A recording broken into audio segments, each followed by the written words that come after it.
गुरुजी, जब हम परमात्मा कण कण में है तो दिखाई क्यों नहीं देते हैं? देखो गुड़िया, ऐसा है ना, परमात्मा जो कण कण में है वो उसकी सत्ता विद्यमान है। परमात्मा कण कण में नहीं है। जिस प्रकार अपने देश का राजा प्रधानमंत्री मोदी अपने देश में विदेश में कहीं जाते हैं, किसी बात को कहते हैं कि हमारा ये आर्डर है, हमारा ये पूरे भारत में लागू होना चाहिए।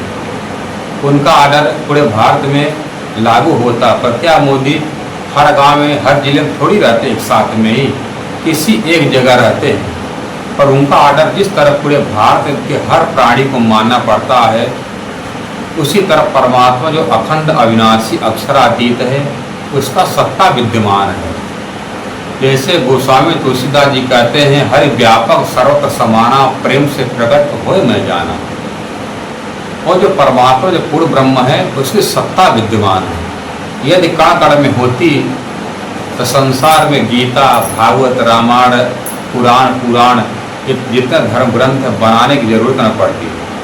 सब लोग कहते परमात्मा कण कण में है, तो प्रश्न ये होता है कि जब परमात्मा कण कण में है तो दिखता क्यों नहीं?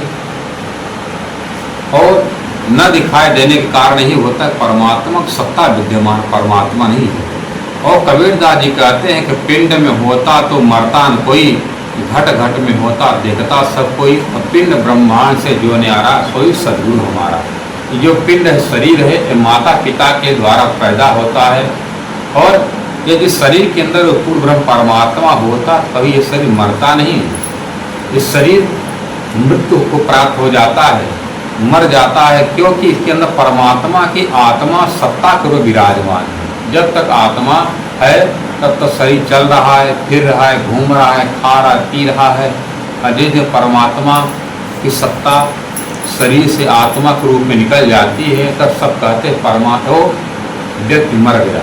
वो व्यक्ति जिंदा कब था? जब तक परमात्मा की आत्मा सत्ता उसके अंदर विराजमान थी। इसलिए परमात्मा कण कण में नहीं है, उसकी सत्ता विराजमान है। उसका परमात्मा का अखंड सनातन जो रूप है, शास्त्र में कहा गया है परमात्मा परम ज्योति परम धामम परागति। जो परमात्मा है, जो परम ज्योतिर्मय है, अपने दिव्य अखंड परम धाम में विराजमान है।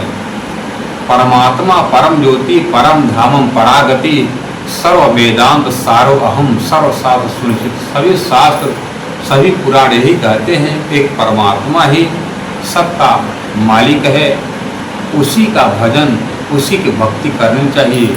यदि परमात्मा अखंड अविनाशी है, उस अखंड अविनाशी परमात्मा की आत्मा भी अखंड है, जिसको गीता में भगवान कहते हैं अर्जुन, ये आत्मा कटती नहीं है, जलती नहीं है, मरती नहीं है। तो जब आत्मा कटती नहीं, जलती नहीं, हवा में उड़ती नहीं, तो ऐसा उस आत्मा का पति भी होगा जो उड़ता नहीं होगा, जो मरता नहीं होगा, वो जन्मता नहीं होगा। जो जन्मता है, जो मरता है, वो परमात्मा नहीं है। परमात्मा शुद्ध साकार है, वो निर्गुण निराकार सगुण साकार से परे है। इसलिए वो परमात्मा संसार में नहीं है, उसकी सत्ता विराजमान है। हम उसी सत्ता को जान लेते हैं कि परमात्मा का ही रूप। जिस प्रकार एक अंधे गांव में एक बहुत बड़ा हाथी आया, तो सब लोग गांव के अंधे थे। कोई हाथी के पूंछ को पकड़ता है, हाथी के पूंछ को पकड़ने जैसे हाथी लंबी होती है, जहाँ तक उसकी पहुँच रहती है, तो क्या सोचता है, लगता है परमात्मा हाथी के पूंछ के बराबर, जैसे हाथी के पूंछ काटा जैसा होता है, उसी तरह परमात्मा है। किसी ने उस हाथी का सूंड को पकड़ा तो कोई कारक नहीं है, परमात्मा कांटादार नहीं है, परमात्मा हाथी के सूंड के बराबर जैसे है। और कोई कह रहा है परमात्मा हाथी के कान के जैसा है, क्योंकि जितने भी लोग हैं सब अंधे ही अंधे हैं, और सब बिना आँख के अंधे, और हम सब आँख वाले अंधे हैं। उनको भी नहीं दिख रहा है, हमको भी नहीं दिख रहा है, क्योंकि हम जिस शास्त्र पुराण के द्वारा हम खोज रहे हैं इस परमात्मा को, ये शास्त्र पुराण नारायण के श्वास से पैदा हुए। और नारायण एक बहुत बड़ा हिरण्यमय अंडा था जो 50 करोड़ योजन का विस्तार वाला था। जब अंडा फूटा उसी से पैदा हुई नारायण। और नारायण क्या कहते हैं, अहम ब्रह्मास्मि, मैं भी ब्रह्म हूँ। और कहते हैं एक हो हम बहुत से, हम एक हूँ मैं बहुत हो जाऊँ। उसी से ब्रह्मा विष्णु महेश बन गए। उसी से संसार में क्या फैला? कर्म कांड, काल समय प्रवृत्ति।